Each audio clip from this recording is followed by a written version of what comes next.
Olá, pessoal, boa noite. Me ouvem aí, meus parceiros queridos de sempre, Guerreiro de Jornada, Núbia, Sim, Fábio. professor. Legal, legal, bom vê-los novamente. Fábio, você já pode abrir sua câmera, Fábio. Não é a mesma coisa quando você está com a câmera fechada. Abre Eu a câmera. tô, eu Seu tô, quarto eu é tô da fazendo janta pro meu hora, irmão. cheio de prateleira, de livro, de boneco, sei lá. Você que é o cara aí das aventuras.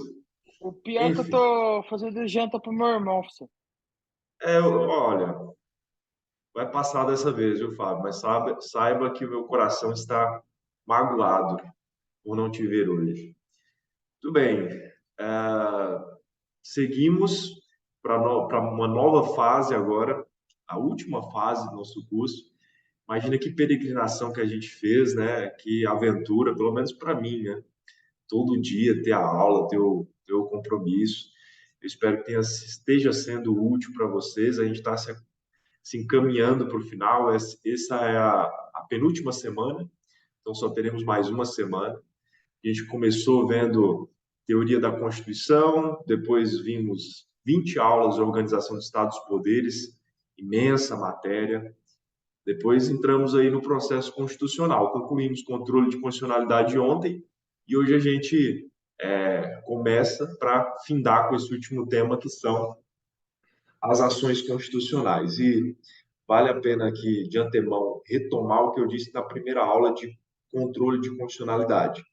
Quando a gente estuda processo constitucional, a gente pode estudar processo constitucional pelo menos a partir de duas perspectivas. Aquela mesma introdução serve para agora também. E a perspectiva primeira para uma análise do processo constitucional seria uma perspectiva propedêutica, uma perspectiva introdutória, teórica, que é onde a gente estuda os princípios processuais constitucionais. Né? Então, quando a gente considera o devido processo legal, o contraditório, a ampla defesa, todos esses princípios e dispositivos e preceitos firmados na Constituição e que permitem com que seja feito um processo, um devido processo legal, um processo que de fato preserve os polos envolvidos, né? Sobretudo aquele que ocupa o polo passivo, eventualmente até numa persecução criminal. Então, essa seria uma perspectiva de análise do processo constitucional, uma perspectiva que muito provavelmente você veria quando do estudo da teoria geral do processo.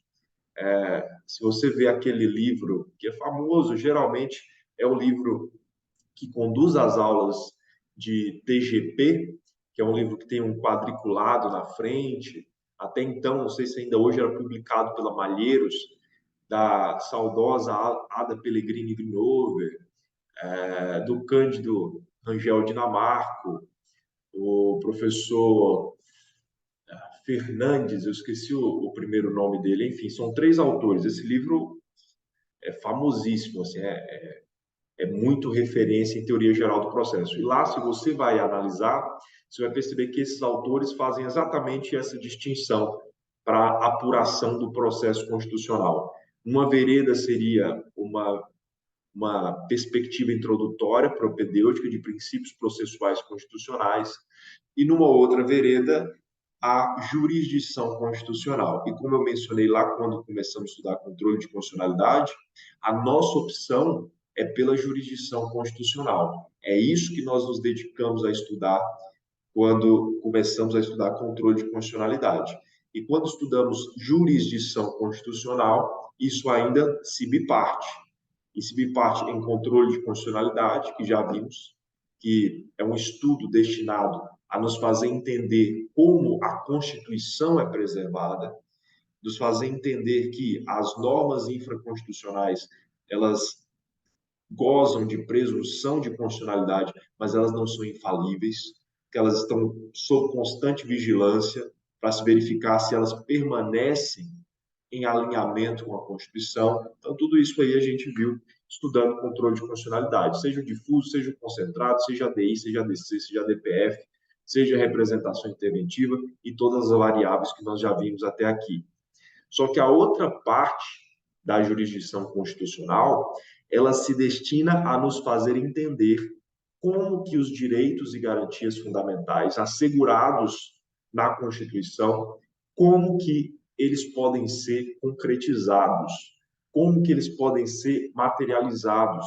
Porque, como temos dito aqui, e eu reitero, uma coisa é declarar direitos, outra coisa é materializar, é concretizar, efetivar direitos. E é justamente isso que se destina, é a vocação das ações constitucionais, seja o habeas corpus, habeas data, mandado de segurança, mandado de injunção e ação popular. Nós teremos aulas correspondentes a cada uma dessas ações constitucionais. Talvez você tenha por aí ouvido falar nessas mesmas ações como remédios constitucionais, mas particularmente eu prefiro o termo ações constitucionais, as ações heróicas, né? Ações heróicas que vão preservar a liberdade, que vão preservar os direitos líquidos e certos, que vão preservar, inclusive, ou melhor, preencher, lutar para que espaços omissos sejam preenchidos, dadas as previsões das normas constitucionais. Tudo isso a gente vê quando do estudo das ações constitucionais. Tá? Então, está aí na sua tela essa ideia.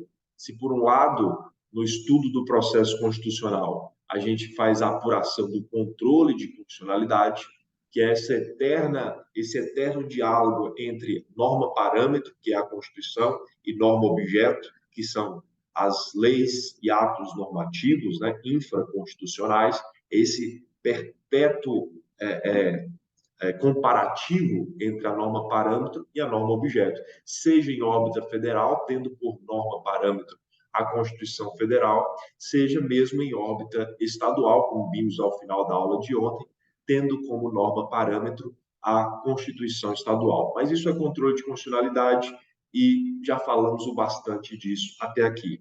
Daqui por diante, então, avançamos pelas ações constitucionais, que, como dito aí na sua tela, se destina a preservar, restabelecer direitos e garantias fundamentais. É a vida que está em risco, é a liberdade, é a igualdade, é a propriedade, é a segurança. E esses são direitos, inclusive, que nós encontramos todos juntos em um único bloco no artigo 5º caput da Constituição. Se fala em vida, se fala em liberdade, se fala em igualdade, se fala em propriedade e se fala em segurança. E o nosso objetivo de hoje é entender como que essa liberdade declarada, assegurada pela Constituição, como que ela pode ser preservada e restabelecida caso de alguma forma ela seja colocada sob ameaça, caso de alguma forma ela seja violada, caso de alguma forma ela seja surrupiada. O que podemos fazer para preservar a liberdade? Qual é o instrumento adequado para a preservação da liberdade de locomoção? Quando nós, e aqui vale aqui essa lembrança, quando nós falamos em Constituição, eu já disse aqui para vocês que o nosso critério, o critério brasileiro, para se considerar algo constitucional, é um critério formal. Tá? Então, Constituição é o que está na Constituição, ponto.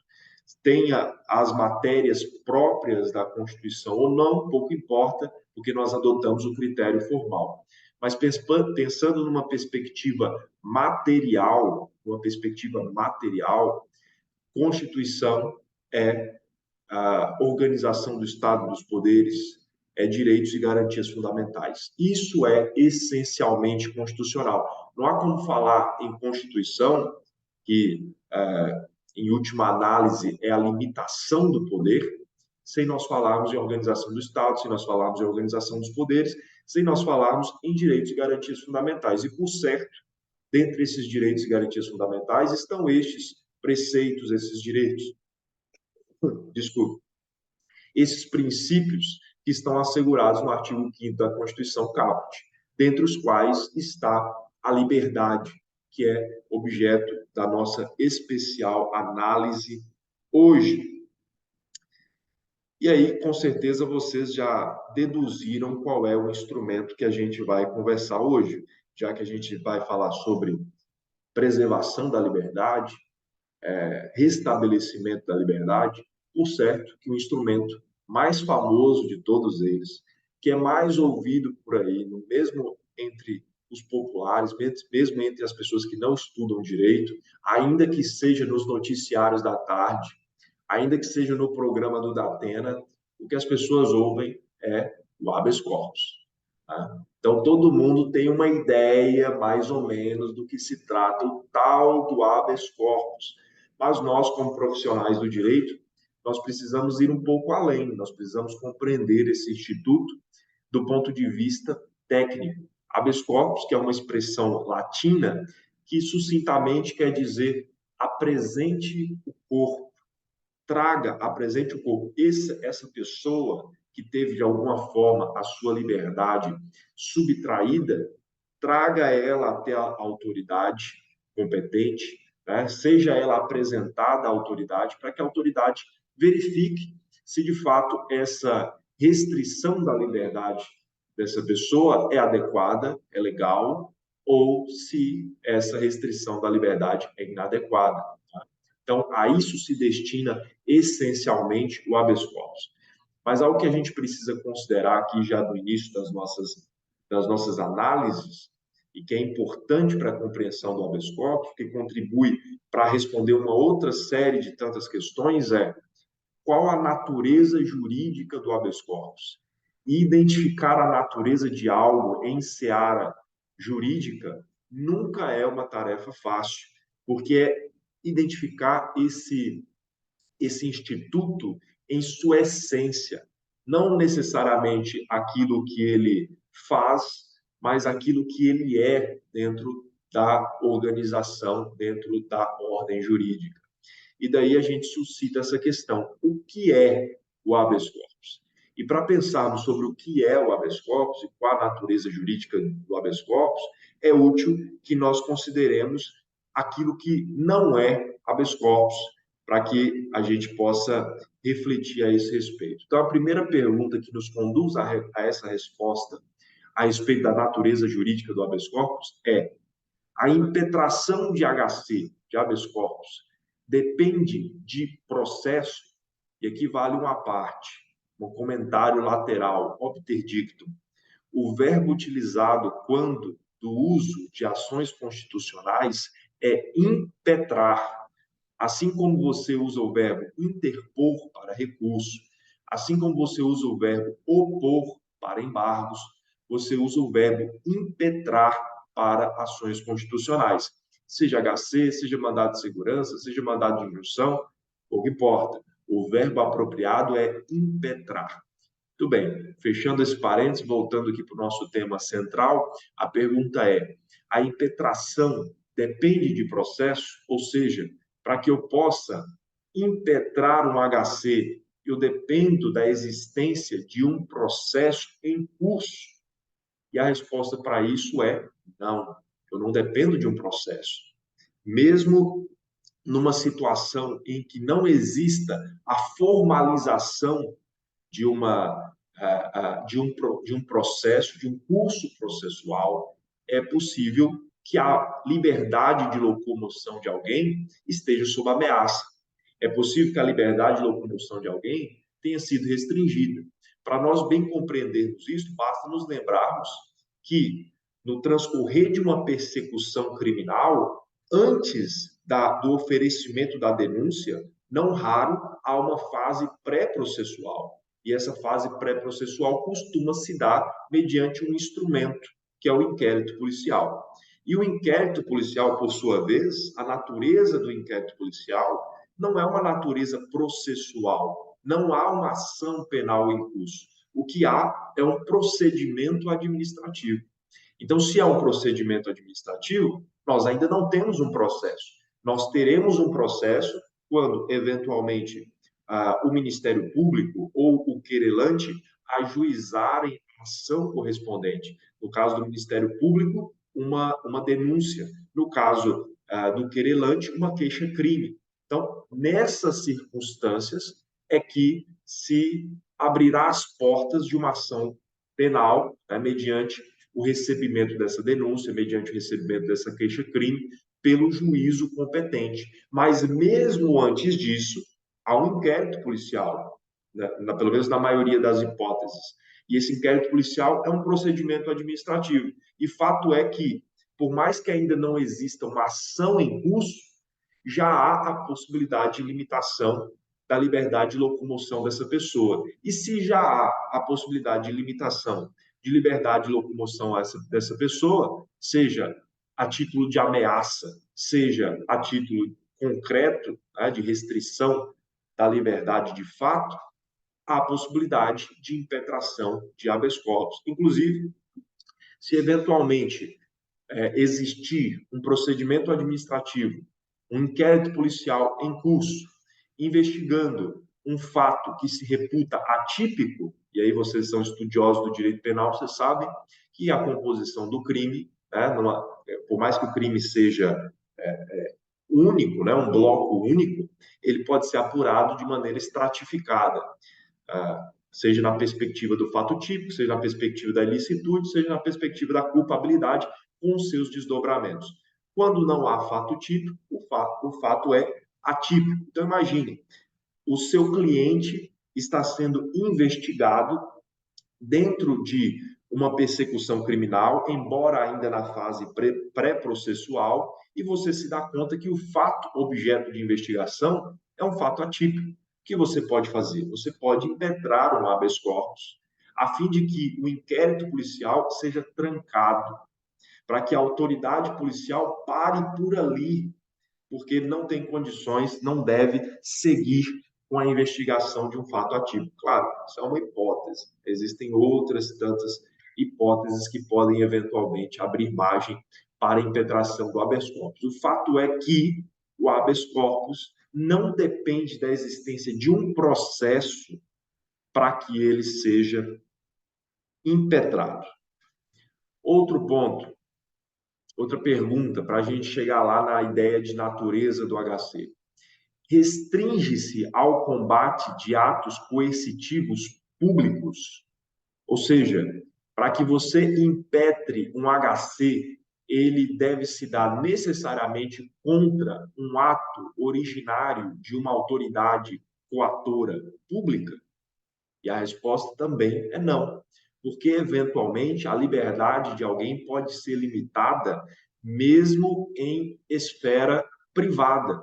É um asilo que não libera os idosos que querem deixar o asilo, é um hospital que não libera o seu paciente enquanto não paga a conta, o mantém ali, de certa forma, em cárcere. É claro que isso pode ser apurado se há, nessas circunstâncias, a prática de crime de cárcere privado, de constrangimento ilegal ou qualquer outra variável. Mas o fato é que são situações que também albergam a impetração de habeas corpus.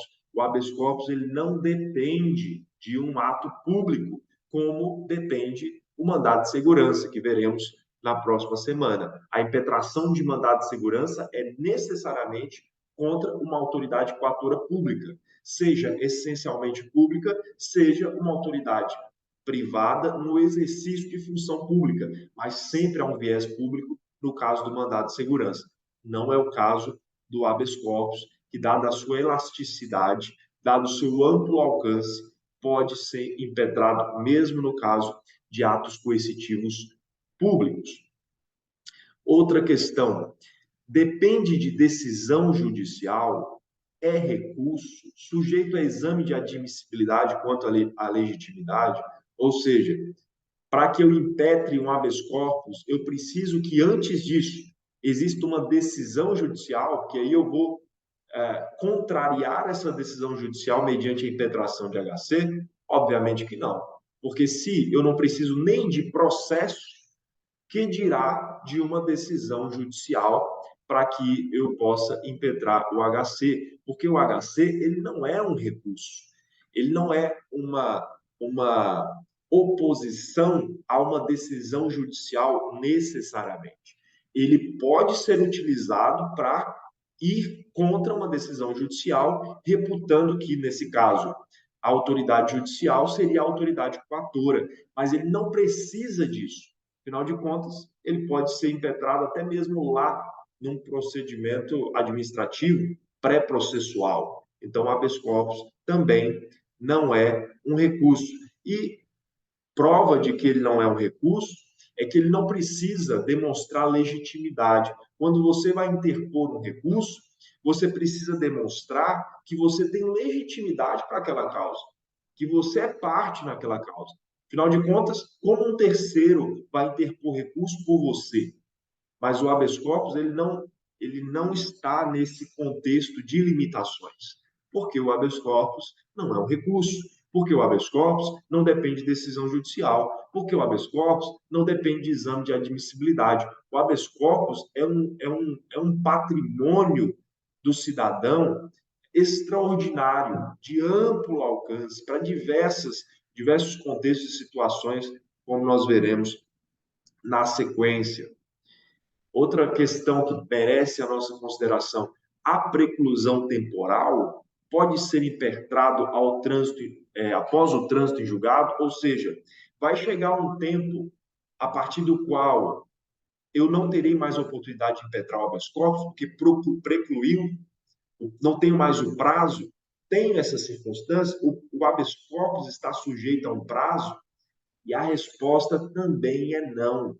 Vocês que são estudiosos do processo civil e mesmo do processo penal, vocês já ouviram falar sobre preclusão, que no frigir dos ovos é a perda da oportunidade, a perda do time. Então, você está ali em audiência e, eventualmente, você precisa contraditar uma testemunha, porque é uma testemunha que não deveria estar ali, que tem interesse na causa. A depender do procedimento, se você não contradita no ato, excelência, pela ordem, a testemunha não deve depor por isso, por isso, por aquilo outro. Se isso não for feito naquele momento, nós nos sujeitamos a uma preclusão. Tá? E aí vocês, estudando o processo civil, de certo, vocês se depararam com a preclusão temporal, preclusão consumativa, uma série lá de preclusões, né? Para vocês que gostam da matéria. Eu também gosto, mas não tanto quanto a Nuben, que é do civil. Mas, enfim, o ponto é, a preclusão temporal, no caso de habeas corpus, de HC, não. O habeas corpus pode ser impetrado a qualquer momento, mesmo depois do trânsito em julgado. Então, a gente sabe que mesmo depois do trânsito em julgado, a gente pode contar com a ação rescisória, que tem prazo de 2 anos. Mas o HC, que se destina a preservar e restabelecer liberdade de locomoção, ele pode ser impetrado em qualquer momento. Ele não está sujeito, de qualquer forma, a limitações dessa natureza. Diante desse cenário, nós precisamos, então, compreender, por fim, entender, agora que sabemos o que não é a natureza jurídica do HC, o que não impede a impetração do HC. Então, enfim, o que é o tal do HC? A natureza jurídica. E a natureza jurídica do HC é de ação autônoma. Por que autônoma? Porque ela não está vinculada a nada, não está atrelada a nada, não depende de nada, só está lá para defender a liberdade de locomoção de alguém. E só. É a isso que ela se presta. Então, por isso, o HC é uma ação autônoma de combate, é uma ação autônoma de impugnação, de natureza constitucional prevista no texto constitucional, felizmente. Desde a primeira Constituição republicana já temos essa previsão do HC, e na nossa Constituição de 88 temos essa previsão no artigo 5º, inciso 67, da nossa Constituição, temos a previsão do HC, que é uma ação autônoma de impugnação, de combate, de natureza constitucional, que tem uma vocação. O HC tem uma vocação. Olha que bonito isso, gente. Isso é emocionante. Por isso que eu gosto de pensar sempre que o processo penal é um processo romântico. Porque se você no processo civil, você está sempre considerando patrimônio, tá? Está sempre considerando finanças, sempre está considerando propriedade. Não por outra razão, os civilistas, a quem não precisamos mencionar, são dedicados aos estudos dessa ordem.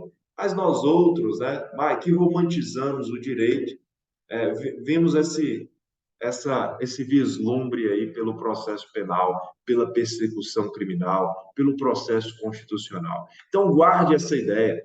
A natureza jurídica do HC é de ação autônoma, de impugnação, de combate, de natureza constitucional, vocacionada à tutela da liberdade de locomoção. E olha que detalhe importante, a gente viu na tela anterior que quando você vai interpor recurso, você tem que demonstrar que tem legitimidade para interpor recurso, legitimidade para a causa, ad causa, né? Como dizem os processualistas. Agora, no caso do HC, quem pode impetrar HC? Qualquer pessoa. Qualquer pessoa. É mais amplo, o HC é mais amplo do que a ação popular. Porque para você ajuizar uma ação popular, você precisa ser cidadão. Você precisa votar, ter direitos políticos, ter título de eleitor, senão você não pode ajuizar uma ação popular.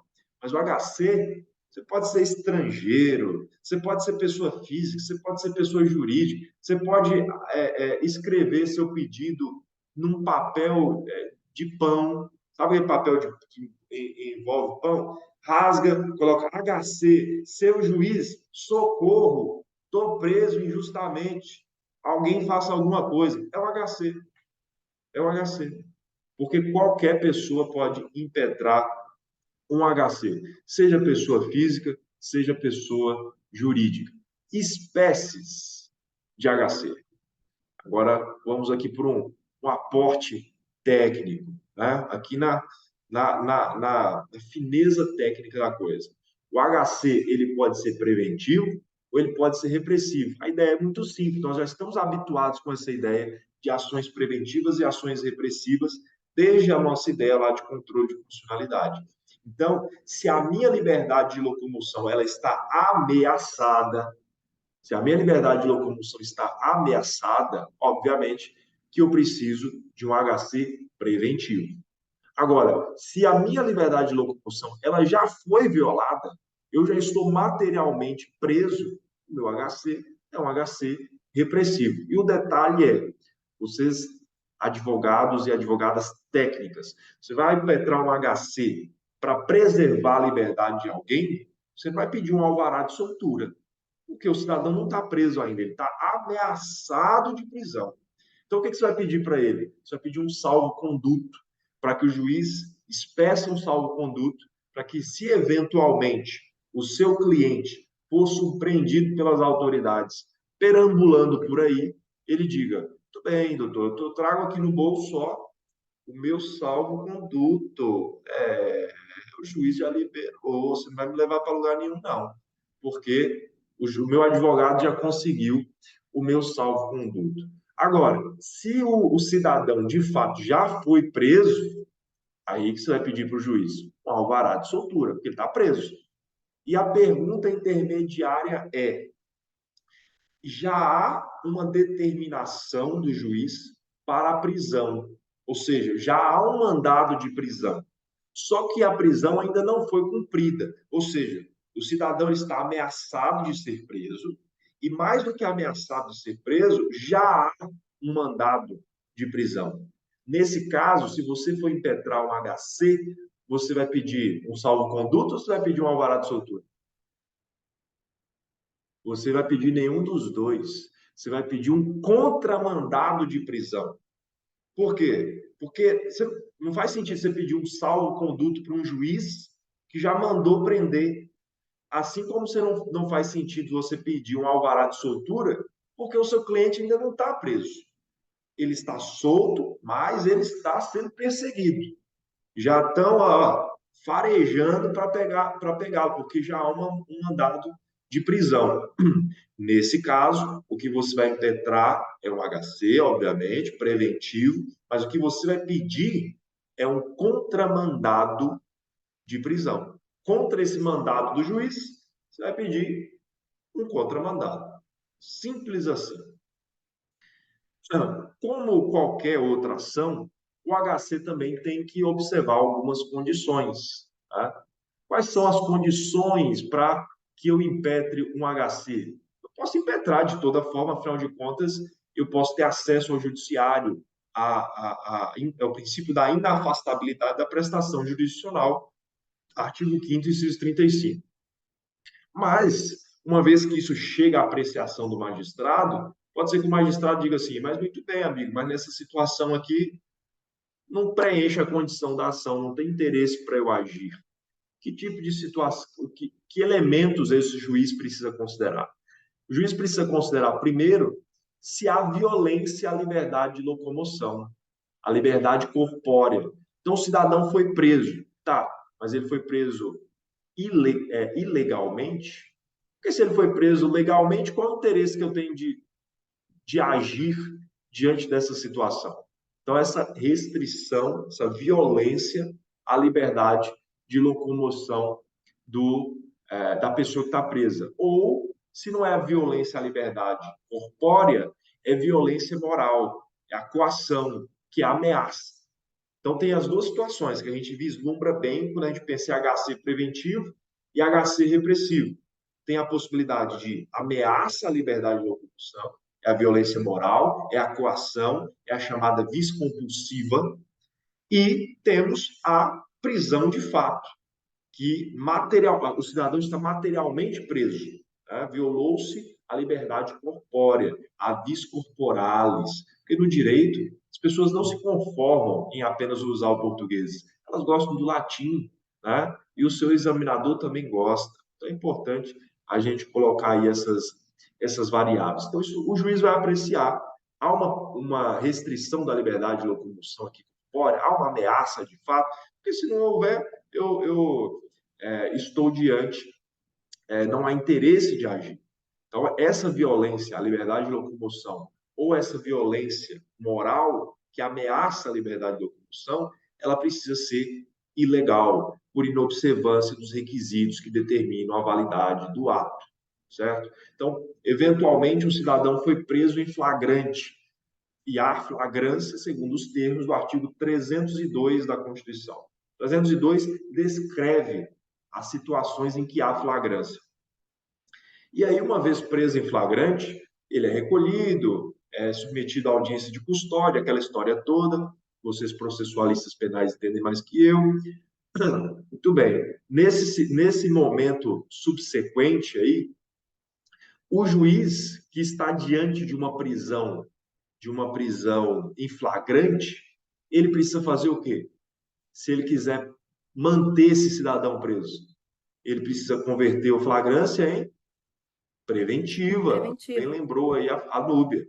Ele precisa converter a prisão em flagrante em prisão em preventiva, porque senão aquela situação se torna ilegal. Se não há lastro para que eu converta a prisão em flagrante em preventiva, segundo os termos do artigo 312 e seguintes do CPP, então eu estou diante de uma prisão ilegal que abre margem para impetração de habeas corpus e, por consequência, o relaxamento dessa prisão, já que a prisão é ilegal. Uma outra variável que precisa ser analisada é se há abuso de poder. E aqui vale a menção técnica. A Constituição, artigo 5º, inciso 67, por preciosismo, preciosismo não, porque o ismo sempre tem um aspecto negativo. Vou dizer que, por zelo, essa é a palavra, por zelo, o Constituinte usou duas palavras, ilegalidade e abuso de poder. Mas a bem da verdade é que o termo ilegalidade ele é amplo o suficiente para abraçar, inclusive, o abuso de poder. Porque o abuso de poder ele é ilegal. Então, a Constituição ela não precisaria falar em abuso de poder, mas muito provavelmente em razão até do histórico que antecedeu a nossa Constituinte, que é um histórico de ditadura, de opressão, é que pareceu ser adequado aí replicar aquilo que já talvez já vinha sendo mencionado em constituições anteriores até, de ilegalidade e abuso de poder. No caso, uma prisão ilegal, esse exemplo que eu mencionei, uma situação em que o flagrante não tem razão para ser convertido em preventivo. É um HC quanto à ilegalidade. Abuso de poder. Basta você lembrar que dentre as prisões provisórias está a prisão temporária, que não tem lei própria. Para você prender temporariamente, essa prisão temporal provisória, ela é de no máximo 5 dias, prorrogado por outros 5 dias. Se nesse prazo a autoridade policial, a investigação, enfim, não for o suficiente para que faça cumpra a investigação e faça avaliar a razão da prisão temporária, ou essa prisão temporária é convertida em preventiva, ou tem que soltar o cidadão, certo? Então, o cidadão está lá, prisão é 5 dias, o cidadão está lá 13 dias, não teve conversão em preventiva, está aí, oportunidade perfeita para você impetrar o habeas corpus e dizer, peraí, está tendo abuso de poder, porque vocês prenderam temporariamente o cidadão para apurar o que precisava apurar, a lei diz que vocês precisam só de 5 dias para isso, nós estamos no 13º dia e o cidadão está lá correndo risco de vida dentro do cárcere, então tem que soltar. Se não há razões para converter na preventiva, tem que soltar. Então, enfim, esse é um quadro, e esse quadro, todos esses termos são pontuados no próprio inciso 67 do artigo 5º, que abre margem para impetração de habeas corpus, porém, o juiz terá que avaliar se esses elementos estão presentes para saber se há interesse de agir ou se não há interesse de agir. Outro elemento, condição para essa ação, e esse é muito interessante, é adequação. Ponto é, eu posso ajuizar HC, lembrando que HC é uma ação autônoma de impugnação, de combate. Eu posso ajuizar HC para combater qualquer espécie de violação à liberdade? Sim ou não? A liberdade está violada. Eu posso impetrar um HC? Sim ou não? Sim, Núbia? Entendo que sim. E, segundo a doutora Núbia, do alto de sua cátedra, entende ela que sim. Doutora Luzanira, sim ou não? Qualquer liberdade que esteja sendo violada, eu posso impetrar um habeas corpus? Não tenho certeza, mas eu vou votar com a Núbia. Acompanhar o voto? Apoiar o voto da doutora Núbia. Acompanha o Mas eu voto não tenho certeza. acompanha o voto da relatora, né? Veja só, olha como é interessante isso aqui, gente. Você vê, você pensa, habeas corpus, poxa vida, habeas corpus é uma coisa simples. Não tem o que eu não possa entender de habeas corpus. Mas veja que essa questão é muito básica, muito básica. Eu posso impetrar habeas corpus para combater qualquer liberdade? E a resposta aqui das nossas doutoras foi sim. Porém, a resposta é não. Por que não? Por que não? Porque o habeas corpus ele se destina exclusivamente a restabelecer ou preservar liberdade de locomoção. Eu vou impetrar habeas corpus para discutir liberdade de expressão, para discutir liberdade religiosa? Não. Para isso eu tenho um outro instrumento, que é qual? O mandado de segurança. Quando tem violação de direito líquido e certo, etc. e tal. Quando é HC, gente, para nunca mais esquecer, porque isso é básico, isso vocês não vão esquecer mais. Para eu impetrar um HC, precisa ter violado a liberdade de ir e vir, de locomoção do cidadão ou da cidadã. Não é qualquer tipo de liberdade. E aqui vale a menção a um capítulo extraordinário da nossa história constitucional e jurídica, que é a chamada doutrina brasileira do habeas corpus, especialmente capitaneada pelo nosso ilustríssimo brasileiro baiano de Salvador, Rui Barbosa, porque ele, lá que foi um dos protagonistas da feitura da Constituição de 1891, a nossa primeira Constituição republicana, ele defendia que o habeas corpus tinha um alcance mais amplo, não apenas de liberdade de locomoção, mas qualquer espécie de liberdade poderia vir a ser resguardada mediante impetração de habeas corpus. E a interpretação de Rui Barbosa, à época, me parece ser adequada, porque os termos da Constituição de 1891 não faziam o recorte que a nossa atual Constituição faz, deixando de maneira clara que se refere à liberdade de locomoção. Lá em 1891, só se falava em liberdade, resguardar a liberdade. Então, nessa margem, o Rui Barbosa, ele defendeu o HC, inclusive para, eventualmente, situações de cunho político, inclusive.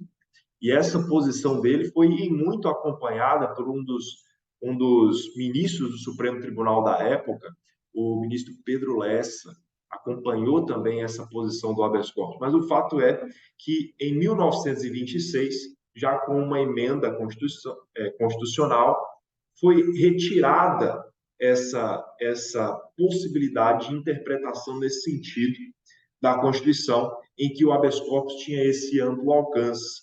E mais, na década de 30, veio o mandado de segurança e preencheu o espaço que anteriormente poderia vir a ser ocupado pelo habeas corpus. Então, perdeu o sentido a ideia de que habeas corpus serviria como instrumento para alcançar qualquer espécie de liberdade. Mas, de toda forma, permaneceu no espírito do Instituto do habeas corpus a ideia de que ele tem alcance amplo, de que é um instrumento elástico, que é um instrumento dúctil, que pode abraçar situações amplas. Exemplo disso, que foi, inclusive, objeto da minha dissertação de mestrado, daí também a minha paixão pelo tema, o habeas corpus coletivo.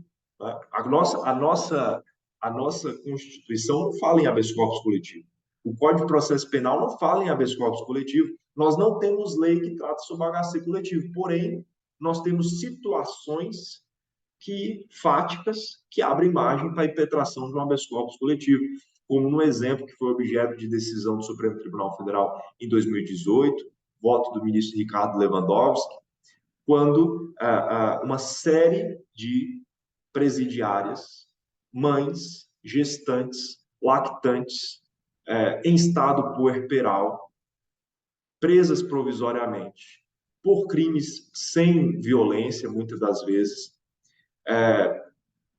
seria o caso de se converter essa prisão delas numa prisão domiciliar. E aí você vai pensar, vou impetrar um HC para cada uma dessas mulheres que está nessa situação? Ou eu posso impetrar um HC coletivo para que a situação de uma perspectiva seja observada numa perspectiva objetiva, tá? E, nessas circunstâncias, se referendou a ideia de um habeas corpus coletivo.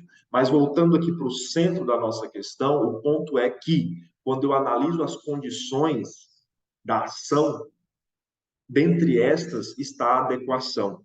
E quando eu impetro o habeas corpus, para que eu tenha margem para a impetração de um habeas corpus, isso necessariamente se dá no contexto de uma violação à liberdade de locomoção e não qualquer espécie de liberdade que tenha sido violada. Daí, diante desse contexto, nós podemos apurar algumas situações a fim de considerar se abrem margem para a impetração de HC, lembrando que HC se destina à preservação de liberdade de locomoção, então só aí a gente abre margem para considerar aqui algumas situações, saber se é o caso de HC ou se não é o caso de HC. Primeiro, instaurou-se um inquérito policial para a tomada de depoimento da Núbia. Foi instaurado um inquérito policial, Núbia está sendo investigada, foi notificada pelo investigador de polícia, da Polícia Civil, em loco, para que compareça à delegacia de polícia, porque eles têm a intenção, inclusive, de fazer a colheita de exame grafotécnico com a Núbia. E aí, posso impetrar um HC nessa situação? Sim ou não? Sim. Por quê? Porque a liberdade de locomoção da Núbia está em risco. Tá? Então, por mais que a situação ainda não esteja tão declarada, mas se ela vai até a delegacia, se vai fazer uma colheita de grafotécnico, o que impede dela ser presa ali, nesse momento, que se constate que há margem para que ela seja presa? Então, para que ela não seja presa, o que ela pode fazer? Procura primeiro um advogado. O advogado impetra o habeas corpus preventivo. Núbia se apresenta na delegacia com salvo-conduto. Estou vindo aqui. Vocês mandaram eu vir? Estou aqui. mas não vou ser presa, não. Tá aqui, ó, meu salvo-conduto. Quem faz muito isso? Comissão parlamentar de inquérito chama a pessoa para ser ouvida. Isso aconteceu agora, recente, nessas CPIs mais recentes. O cidadão chegava lá com HC, com salvo-conduto, porque, embora a CPI não possa determinar a prisão mediante mandado, pode fazer a prisão em flagrante, certo? Então, numa circunstância assim, abre-se margem para a impetração de habeas corpus. Outra situação, indiciamento. E aqui vale, vocês, acho que vocês já estão estudando processo penal já há algum tempo, né? Indiciar alguém é imputar, é assim, ó, apontar e dizer, é você que está sendo investigado aqui. Estou preenchendo aqui sua ficha. Vem cá, dá os dedos. Vamos pegar aqui para tirar as digitais. É indiciado. Por quê? É feita a investigação, o inquérito policial, e, no fim, né, é para que seja mais para o fim, nem sempre é assim. Se faz um indiciamento dessa pessoa. Uma vez que você está indiciado num inquérito policial, numa persecução criminal, você está sujeito a ser preso? Você está sujeito a ser preso. Porque se o que está sendo apurado ali é algo que pode redundar em pena privativa de liberdade, você está sujeito à prisão. A qualquer hora, inclusive preventiva, certo? Então, isso aqui também é uma circunstância que abre margem para impetração de HC. Indeferimento de prova de interesse do investigado ou acusado. Então, digamos, doutora Luzanira, por qualquer razão que seja, né, a condução ali do seu cliente em juízo, pleiteia a realização de determinada prova. E o juiz indefere. Por isso, por aquilo outro, indefiro. Não tem razão de ser. A doutora Luzanira sabe que essa prova é determinante. Ela precisa compor esse conjunto, por mais que, obviamente, presuma-se a inocência do cliente e o ônus probatório deva recair, ao menos em tese, sobre o órgão acusador, o fato é que isso que a doutora Luzanira traz a juízo é determinante para combater esse conjunto probatório já produzido pelo acusador. E aí o juiz indefere. Há margem para impetração de HC? Sim, sim. Por quê? Porque é uma circunstância que, caso não seja solvida, coloca em risco a liberdade ou continua na situação de restrição da liberdade do cliente dela, certo? Então, isso também, um indeferimento de prova, também é um espaço para o HC. Indiciamento é um espaço para HC. Instauração de inquérito é um espaço para HC, porque tudo isso abre possibilidade de, em algum momento, pegar o cidadão, certo? O que mais?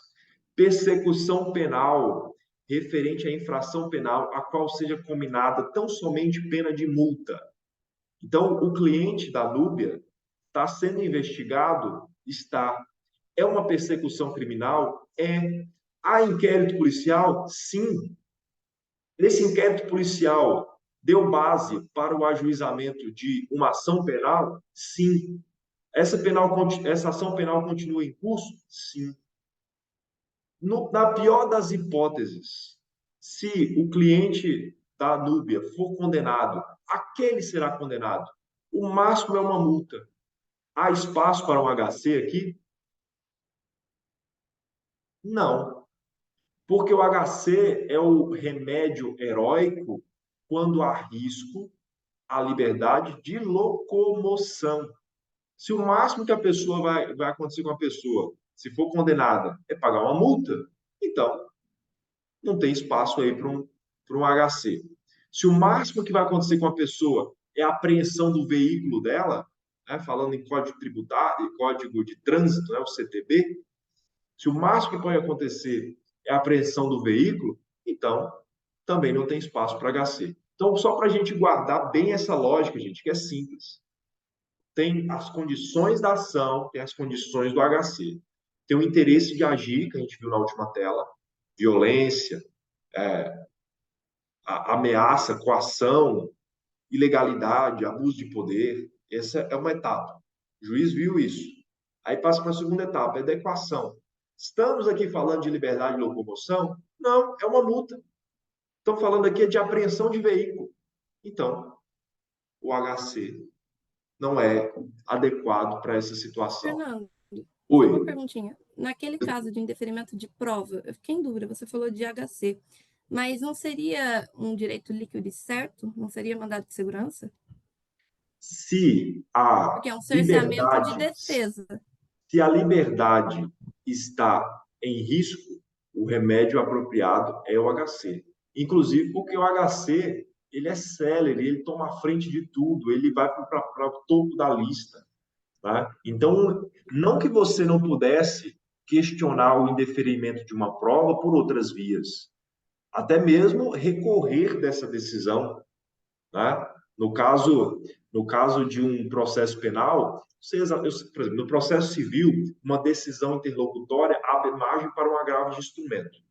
No processo penal, salvo engano, numa situação como essa, abriria margem para um recurso em sentido estrito, certo? Então, não quer dizer que você não pudesse usar desses instrumentos. Agora, você pode usar desses instrumentos, mas você pode impetrar o HC e colocar isso lá no topo da lista. Você vai fazer o quê? Você vai impetrar um HC. Então, o que a gente precisa ter a sensibilidade é de perceber que mesmo o indeferimento de uma prova pode colocar em risco a liberdade de uma pessoa. E se estamos falando de liberdade de locomoção, temos a possibilidade do HC. Legal. Beleza? Vamos lá. Mais uma condição, possibilidade jurídica do pedido. Então, temos interesse de agir, depois adequação e agora possibilidade jurídica do pedido. Ou seja, o que você está pedindo, filho, filha, tem correlação com o direito objetivo ou você está viajando? Ou você está mal informado? Porque caso você esteja, o seu pedido não é possível. Não há possibilidade jurídica do seu pedido. Então, que situações podem ser essas? Então, você está num contexto, a gente já estudou aqui justiça militar e a gente fez alguns apontamentos sobre os organismos militares. Eles são estruturados a partir da lógica da hierarquia e da disciplina. E lá dentro dos organismos militares, é possível aplicar penalidades, né, para os subordinados, né? E essas penalidades elas podem consistir até mesmo em restrição de liberdade. Fulano vai pegar cadeia aí de 2 dias. Tá? Inclusive, vale aqui mencionar os sabatistas, que dentre os quais me incluo, que observam o sábado, que consideram que o sábado é um dia à parte, como judeus, batistas do sétimo dia, né? Adventistas do sétimo dia, enfim, muitas vezes no serviço militar obrigatório, ou mesmo no curso de uma carreira militar, que eles são submetidos a serviço no sábado e que eles se negam a isso, muitos deles, não raro, foram presos por causa disso. Você não vai trabalhar no sábado, não? Beleza, você vai ficar preso. Certo? Você vai ficar preso.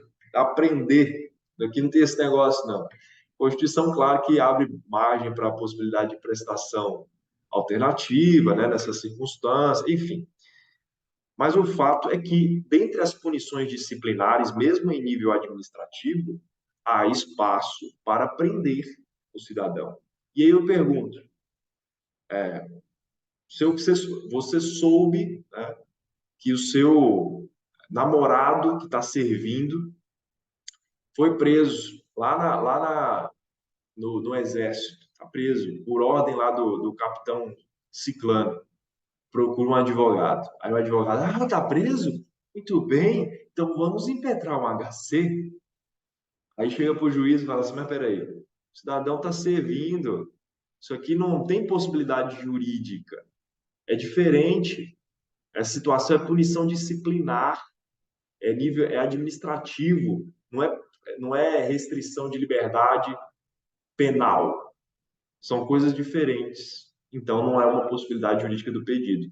Mesma coisa, estado de sítio, em que abre-se margem para restrição de direitos fundamentais, inclusive da liberdade, por um bem maior.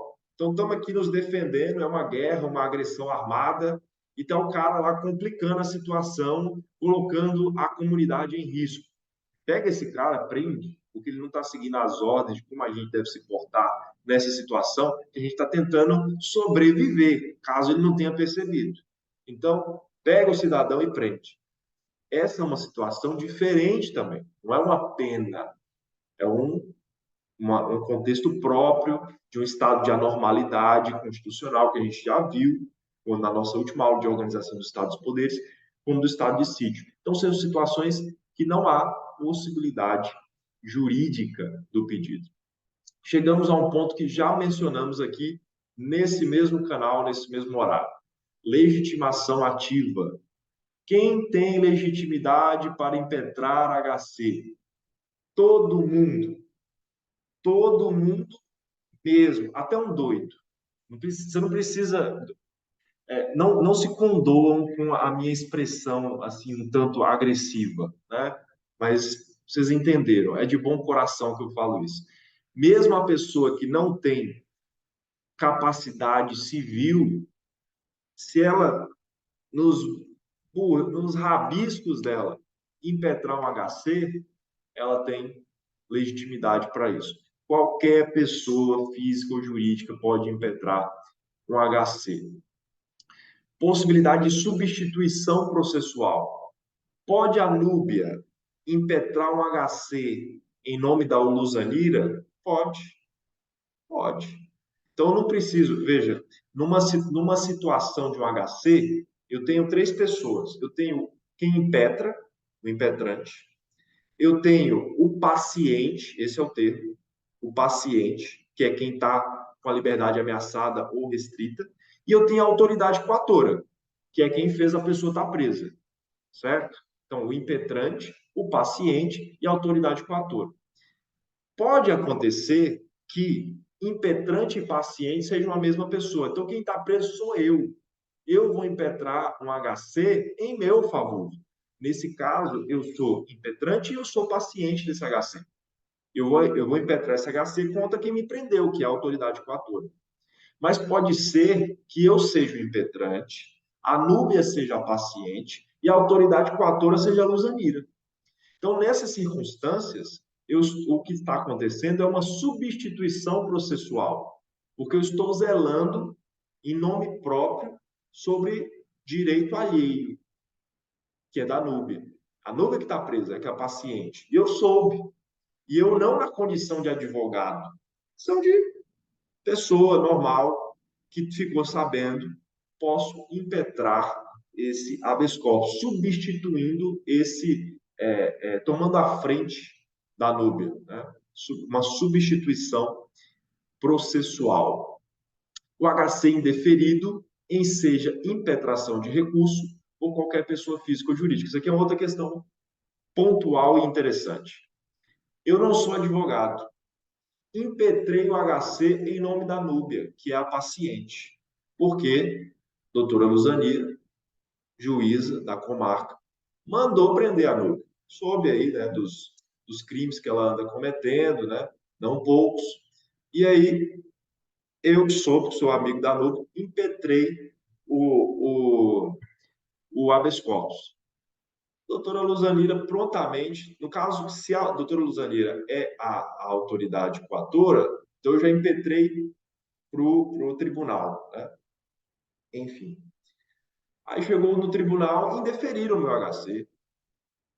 Tá? Posso eu recorrer ou eu sou limitado a só impetrar o HC? E o ponto é, eu posso recorrer. Então, se a autoridade coatora é a delegada, e aí, o delegado, e aí eu impetrei o HC para o juiz indeferiu, posso recorrer para o tribunal? Posso. A minha legitimidade não fica só no HC, purinho. Ela se estende mesmo ao recurso diante do meu HC que foi indeferido. certo? O que mais? Pessoa jurídica pode ocupar polo passivo em persecução criminal, pode impetrar HC, ou seja, a Fábio Agrem Sociedade Limitada está sendo objeto de investigação criminal. É possível investigar uma empresa, uma sociedade empresária, é possível lançar sobre ela uma persecução criminal? Isso é possível? Sim ou não?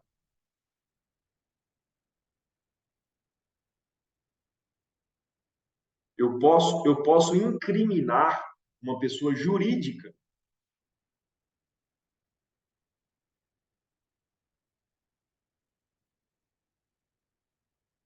Sendo que não. Mas Não? é prender uma pessoa jurídica. Então, eu não posso incriminar uma pessoa jurídica. Eu acho que você incrimina o Posso ou não posso? responsável, o titular. Não.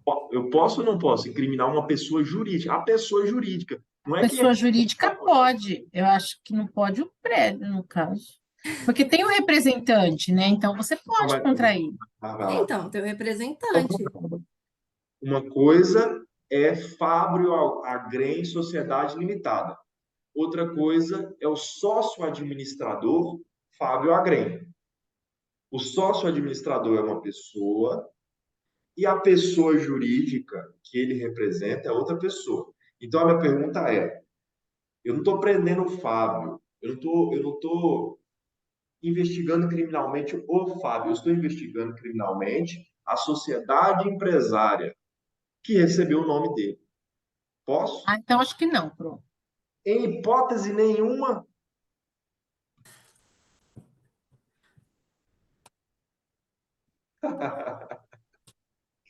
Ai, gente, eu adoro direito. Eu não sei vocês, eu sou apaixonado. Olha, veja bem.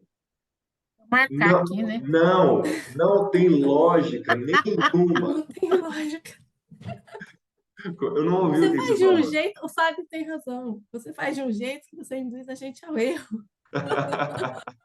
Meu Deus. Ai, ai. Olha, veja só. Vejam só. Em regra, você não jamais vai lançar uma investigação sobre uma pessoa jurídica. Você pode investigar o administrador, o diretor, o gerente, tá? Uma pessoa jurídica jamais. Porém, a Lei 9.605 de 98, que trata dos crimes ambientais, trouxe essa anomalia para o sistema. Então, é possível que empresa pratique crime. Que tipo de crime? Ambiental. Só. Então, a única possibilidade de você colocar uma pessoa jurídica no polo passivo de uma persecução criminal é quando da prática de crime ambiental, nos termos da Lei 9.605 de 98. Aí a pergunta é: você é a advogada dessa empresa que está sendo investigada criminalmente por prática de crime ambiental. E aí você se deu conta que esse fato que está sendo investigado não aconteceu ou é um fato atípico, enfim, não há lastro para essa investigação.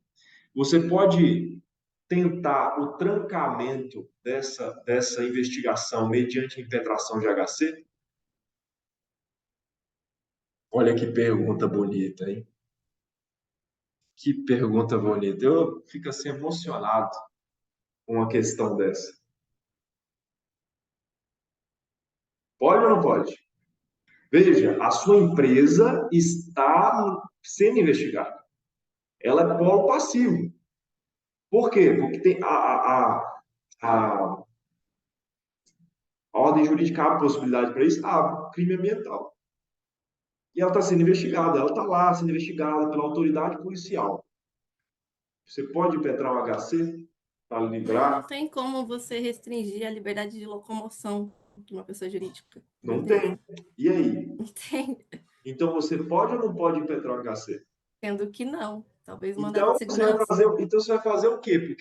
Porque sua empresa está sendo investigada criminalmente. Então, você está Mandado, chegando à conclusão que você não pode trancar o inquérito mediante HC, você vai fazer o quê? mandado de segurança. Muito bem, muito bem. Isso muitos emociona. Eu Então, caio mal, mas eu aprendo. Ô, Nubia, um dia eu chego lá, tá? nessa Não, situação, a você gente tem tá uma junto. aula. Você veio para falar comigo? Ah, tá. Estou dando aula. Estaremos juntos nessa caminhada até o final, Lu. Não tem jeito. Então Sempre vamos, aprendendo. então vamos lá. Então vamos lá. Veja, nesse caso que a empresa pode ocupar o polo passivo, numa situação como essa, do crime ambiental, né, se sujeitar a uma persecução criminal, se você vai tentar trancar o inquérito policial, você não vai tentar trancar o inquérito policial mediante impetração de HC, porque uma empresa não se sujeita, como a Nubia aí bem deduziu, uma empresa não se sujeita à liberdade de locomoção. Mas você pode trancar se valendo de outro instrumento, de uma outra ação constitucional, que é o mandado de segurança, certo? Então, pessoa jurídica pode ocupar polo passivo em persecução criminal? Sim, excepcionalmente no caso de prática de crime ambiental. Pode impetrar habeas corpus? Pessoa jurídica pode impetrar habeas corpus? Pode, mas não para proteger a sua própria liberdade. Tá aqui um outro detalhe. Se é a liberdade do seu gerente, por exemplo, né, ou de qualquer pessoa que está em xeque, então a pessoa jurídica pode impetrar, mas ela jamais estará na condição de paciente.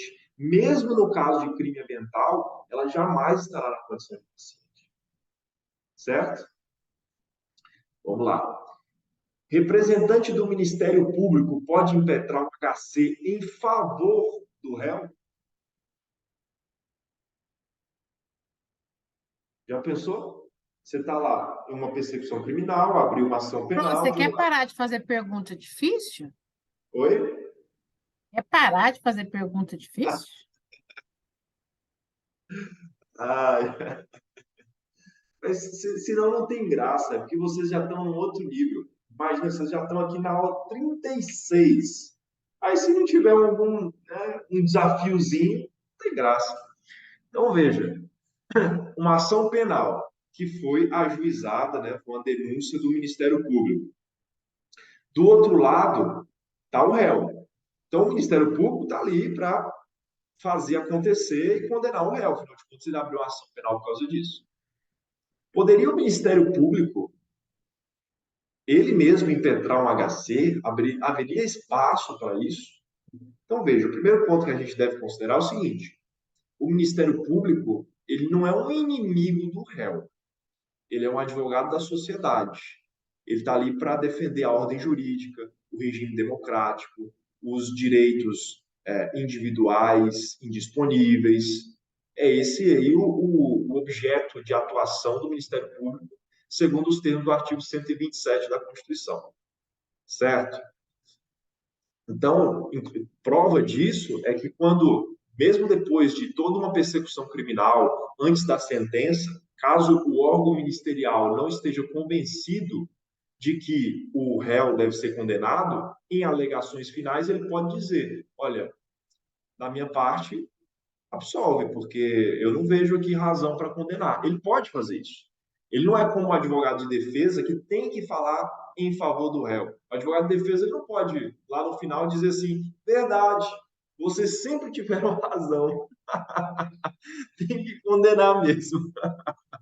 O advogado de defesa ele não pode fazer isso. Ele tem que encontrar um caminho para defender o cidadão. Ainda que Eu o me caminho seja pergunto, o que assim. que um advogado de defesa faz quando não há meios nem de auxiliar o cidadão? Você Então, olha e fala, então oi. tem situações, inclusive, sobretudo no tribunal do júri, que o juiz ele pode declarar o réu indefeso. Fala assim: ô amigo, seu advogado não está te ajudando. Você poderia estar melhor representado nas circunstâncias. Até porque no tribunal do júri, não vale apenas a ampla defesa, conforme os termos do artigo 5º, inciso 38 da Constituição, para o tribunal do júri, mais do que ampla defesa, é a plenitude da defesa. Então, o advogado do júri, ele tem que ser especialmente qualificado, porque ele vai estar lidando ali com um corpo de jurados leigos. Então, não é um diálogo da mesma forma que você faz com o juiz, que é técnico, e aí, se você não falar o que precisa, ele completa para você. Então, o réu pode ser declarado indefeso. Imagina a vergonha para o advogado. O juiz fala assim, ó, amigão, ó, não vai rolar não, amigo. Você está indefeso, você não se dá conta que você está indefeso? Enfim, mas voltando aqui para a nossa questão. Representante do Ministério Público pode impetrar habeas corpus em favor do réu? Então, fizemos o aporte preliminar que o Ministério Público, pelo menos segundo a lei, não é inimigo do réu, é amigo da sociedade. Mas pode ser que o Ministério Público se valha de estratégia para impetrar um habeas corpus para o réu. Imagine o seguinte, Núbia está sendo processada nessa ação penal. E aí, o Ministério Público percebe que o juízo que está julgando, que está acompanhando essa persecução criminal, esse é um juízo incompetente. Mas não foi só o Ministério Público que percebeu. O advogado da defesa também percebeu. Mas aí você na condição de advogado de defesa, que percebeu que o juiz é incompetente, incompetente não porque não tem capacidade de decidir, incompetente porque não deveria ser ele a julgar. Aí o juiz é incompetente. Você, advogado de defesa, você vai no outro dia, juiz, você é incompetente, manda para quem decide. Você, advogado, vai fazer isso? Não. Por quê? Você vai deixar rolar. Deixa o tempo passar. Porque mesmo depois do trânsito em julgado, passou tempo. Aí você vem com a revisão criminal e fala, olha, o juiz é incompetente. Volta tudo. Começa tudo de novo. Aí faz as contas. Prescreveu, ninguém viu. Prescrição. Eu sinto que eu já ouvi isso em algum lugar. Então, Sinto que eu já vi isso. pode ser que isso aconteça por aí. Aí, o Ministério Público, percebendo que isso pode acontecer, vai lá e bondosamente, olha, réu, impetrar um HC para você, para questionar a competência do juízo, que é um absurdo, é um juiz incompetente. O Ministério Público pode impetrar esse HC? Não. Para o Ministério Público impetrar um HC, ele tem que demonstrar que, de fato, ele o faz na defesa do interesse do réu. Porque se for um malabarismo, uma estratégia processual, aí ele não tem legitimidade para impetrar o HC. Tá certo? Então veja, doutora Luzanira, que a pergunta não era tão difícil assim. Era só uma viagem aqui que a gente deveria fazer. Inclusive, eu estou tão empolgado com o HC que o tempo está correndo aí e à solta, mas eu vou acelerar aqui um pouquinho mais para a gente terminar. Legitimidade passiva. Legitimidade passiva. Quem que tem a legitimidade passiva no caso de HC? A autoridade coatora. É quem restringiu ou quem coloca em ameaça a liberdade do cidadão. E a autoridade coatora não se confunde com o detentor.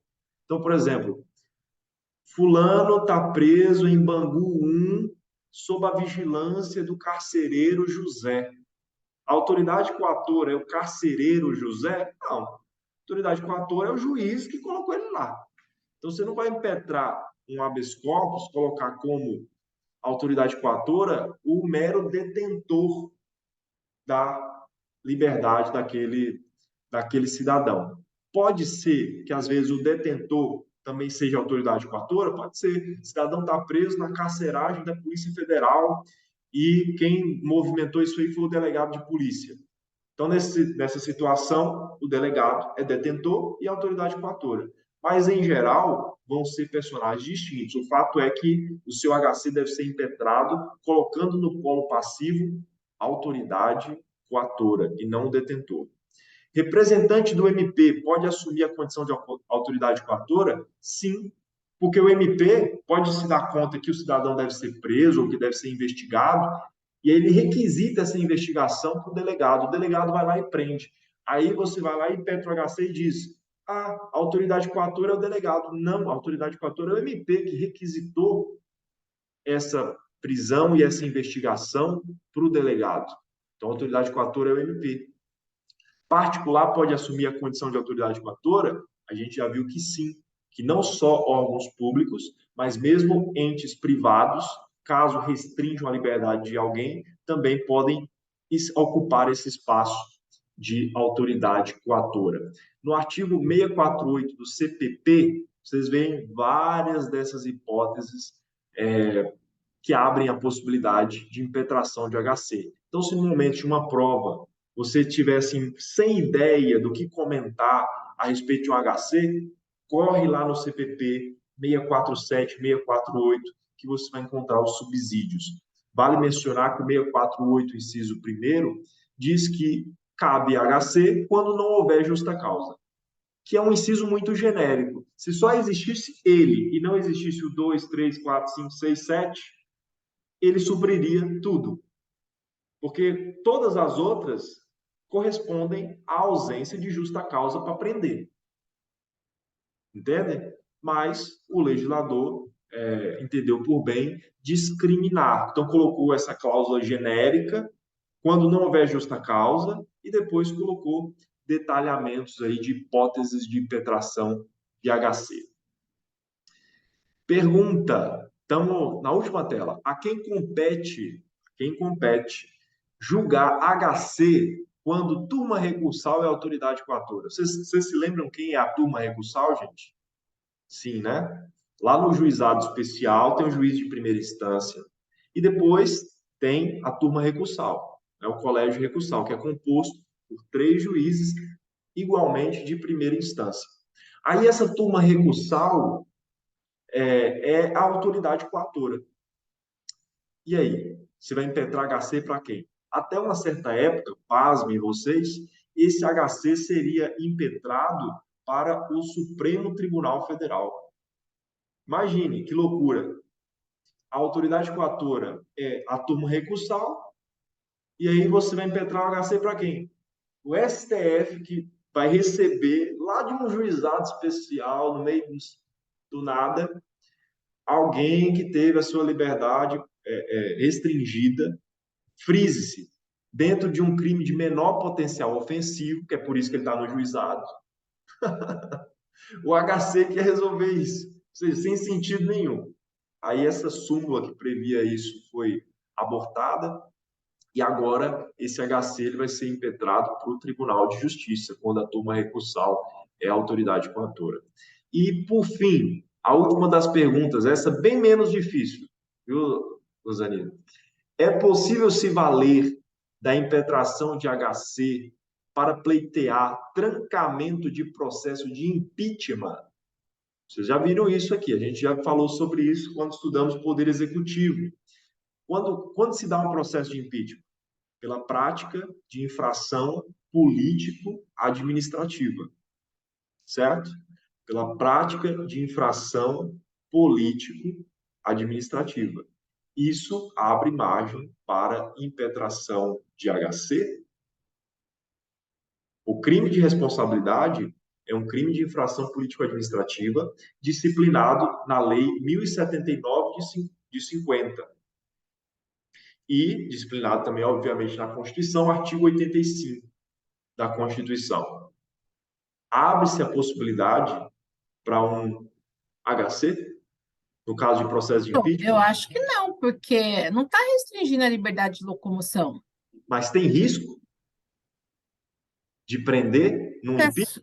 Por exemplo, a Dilma foi processada lá em 2016. Em razão do impeachment da Dilma, do processo de impeachment, que foi autorizado primeiro pela Câmara dos Deputados, depois foi processado no Senado Federal. Corria-se risco da Dilma ser presa ao desfecho desse processo? Não. A pena possível era cassação do mandado e inelegibilidade por 8 anos. Essa é a pena possível. Então, não há aí risco à liberdade de locomoção. Se não há risco à liberdade de locomoção, não há HC. Certo? Questões para fecharmos aqui. Pode ler Ó, para o povo quer jantar. Então, pessoas que querem jantar. Nós temos duas questões aqui que nós, se contarmos com a colaboração de Luzanira, teremos uma narração bonita dessas questões, um desfecho bacana nos próximos 3, 4 minutos. Se não, vai ser Então vamos, do Pro. jeito que a gente pode. Vamos lá. Vamos, a família está lá. Vamos lá. Assinale a opção correta com relação à garantia constitucional do habeas corpus. Questão A.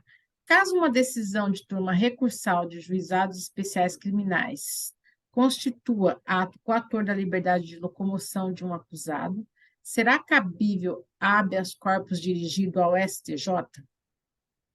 Sim ou não? Acabamos de ver isso. Não, não. B.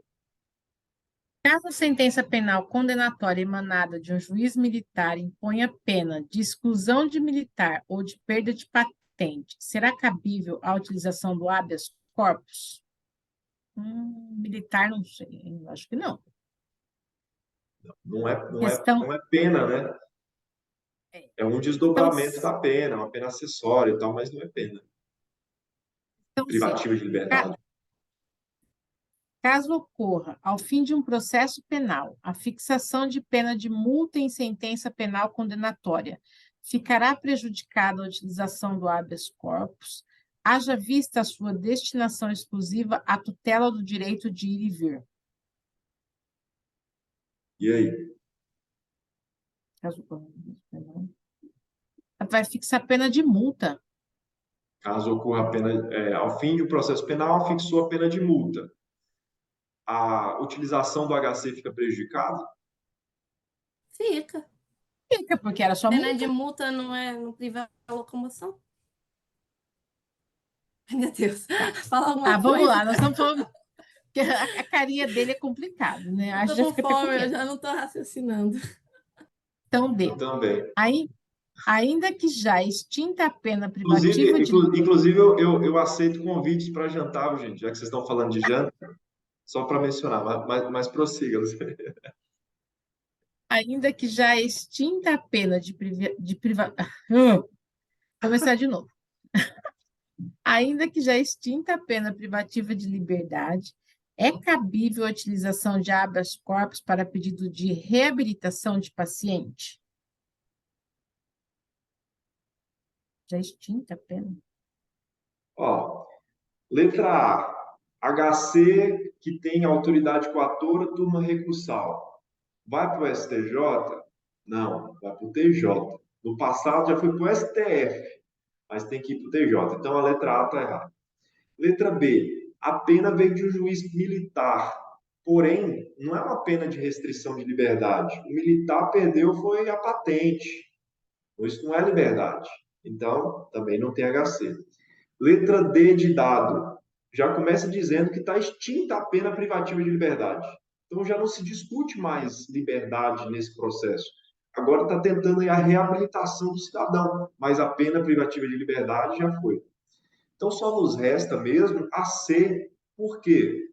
Porque a única pena possível aí é multa. Se a única pena possível é multa, o HC fica prejudicado. Certo? Fechando o pacote. Por aquela lá eu ia errar por interpretação. Então, mas Lascou. agora não erra mais. Não, não vou errar mais. Jamais. A respeito da ação de habeas corpus, assinale a afirmativa incorreta. Incorreto. Questão A. Pode ser impetrado por estrangeiro residente no país. Sim, Por qualquer pessoa. qualquer pessoa. Perfeito. Então não é essa, porque nós estamos procurando a incorreta, né? B. É cabível contra a punição disciplinar militar imposta por autoridade incompetente. Tá certo ou tá errado isso? É punição disciplinar militar imposta por autoridade incompetente? Isso é um ponto que eu não mencionei na aula e nos passaria batido não fosse essa questão. Então, 15 segundos. A gente aprendeu que é possível, dentro ali do organismo militar, os superiores aplicarem penalidades sobre os inferiores. E essa penalidade pode ser, inclusive, restrição de liberdade. Como essa penalidade é em razão ali da hierarquia, da disciplina, não há espaço para o HC, certo? Porém, se quem aplicou a pena não tem competência para aplicar a pena, aí cabe HC. Então, o HC, ele não se presta à prisão em si, mas ele se presta a combater a ilegalidade, a incompetência de quem aplicou essa pena e não podia aplicar, né? Competente. Nesse caso, essa letra B, ela está Está certa. certa. Então, se ela está certa, não é o que nós estamos procurando. Questão C. Não é meio hábil para controle concreto de constitucionalidade. Dá para fazer controle de constitucionalidade por intermédio de HC?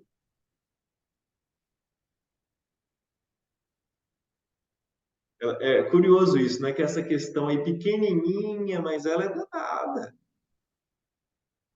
Ela tem suas nuances. Vamos para D, porque não sei. A Constituição assegura a gratuidade para o seu ajuizamento. Essa está correta. Sim. Então, Então, é a questão C. A, B e D estão corretas. E nós estamos procurando a incorreta, que é a C. Por que a C está incorreta? Porque eu não posso fazer controle de constitucionalidade em abstrato por um HC, porque o controle em abstrato eu faço por ADI, eu faço por ADC, eu faço por ADO, mas se eu impetro um HC para defender a liberdade de alguém e no curso dessa ação se percebe a necessidade de fazer um controle incidental dentro de um caso concreto, ou seja, um controle difuso, pode. E aí a C diz o quê? Não é meio apto para controle concreto de funcionalidade. Só que é. Assim como qualquer ação é. Qualquer ação que chega para o juiz, dali pode acontecer um controle de funcionalidade difuso, é ou não é? Então, aí a nossa questão incorreta. Com isso concluímos. Hoje uma aula comprida. Todo mundo ficou com fome, inclusive eu. Mas eu não vou pedir desculpas, porque HC é muito apaixonante. Então, não vou pedir desculpas. Mas eu agradeço a atenção de vocês até aqui, né? Para a gente aprender um pouco mais sobre essa matéria. Se Deus quiser, a gente volta na segunda-feira com mandado de segurança, mandado de injunção e outras ações constitucionais, tá bom? Obrigado, gente. Um abração. Tchau, Boa tchau, janta Núbia. para vocês. Obrigada. Fiquem com Deus. Bom fim de semana.